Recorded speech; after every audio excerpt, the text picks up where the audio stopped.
After 5 decades of an Assad regime that brutalized the Syrian people, now they have an opportunity for a future that's not under the thumb of a dictator, not under the thumb of a foreign power, not under the thumb of a terrorist group, a future in which a sovereign Syria respects the rights of all of its people, and the country is not used as a base for terrorism or other bad things that we've seen affect people well beyond its borders.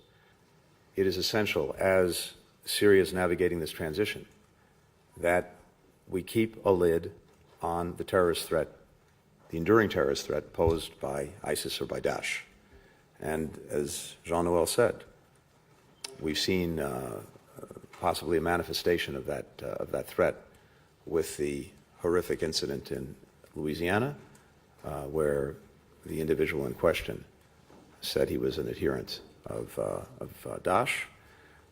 It shows, unfortunately, the enduring potency of the ideology, but an even more acute danger would be if the more than 10,000 foreign terrorist fighters who are being detained under the vigilance of our Kurdish friends in Syria were to get out and reconstitute the very potent force that was Daesh in Syria, in Iraq, before it was defeated. And this is an enduring American interest as well as a French interest. And it's enduring as well, I believe, with the incoming administration. When Daesh was trying to build its caliphate, its actual physical caliphate, a territorial caliphate, it controlled a huge chunk of land between Iraq and Syria. And that territorial caliphate was undone, was defeated. And that was completed under President Trump's watch during his first term, with taking back Raqqa. So I believe that the incoming administration, like this administration, will continue to show a very strong interest in not allowing Daesh to rear its ugly head again, to see a resurgence.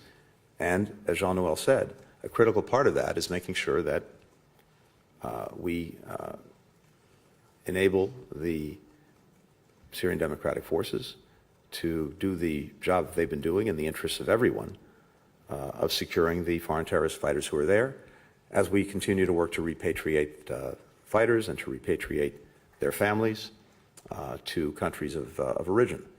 So we've been working very closely as well with our ally, our partner in Turkey, which has very legitimate concerns, of course, about the PKK and about terrorism, to navigate this transition, to navigate it in a way that I think leads to a resolution of many of those concerns, including over time with the integration of the Syrian Democratic Forces into Syrian national forces, including with the departure of foreign members of that force to their own countries, including with a resolution of questions around oil, around borders, etc.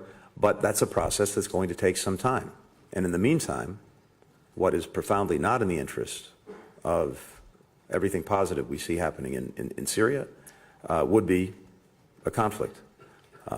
And we've worked very hard to make sure that that doesn't happen. We'll continue to do that. And I believe that the incoming administration will do the same thing.